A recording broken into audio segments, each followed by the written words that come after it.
መድረክ ነው የዝውውር የገበያ ተጫዋቾችን የሚፈልጉት ተጫዋች ወደ ክለባቸው እየሸመቱ የሚያቋርጡበት ነውና አንድ ሞቅ ያለ ለመድፉ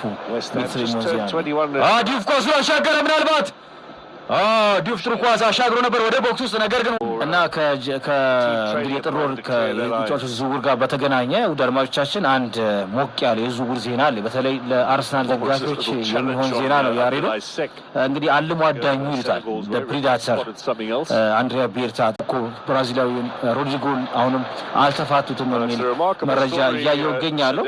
እንግዲህ ይህንን ኢንተርናሽናል ብራዚል ተጫዋች ለማስፈረም ወደ ፍላይ ኤሚሬት ለማስኮብለል አንድሪያ ቤርታ ትልቅ ስራ እየሰሩ ከዛ ውጭም ደግሞ በርካታ ዶላሮች ፈሳጎ ደግሞ በዝውውር ገበያው ንቁ ሳፊያ ጋር ተብሎ የሚጠብቀው የሩበን አሞሪሙ ማንቸስተር ዩናይትድ ነው። ማንቸስተር ዩናይትድ እንደሚታወቀው በሩበን አሞሪም ስር እየተንገዳገደ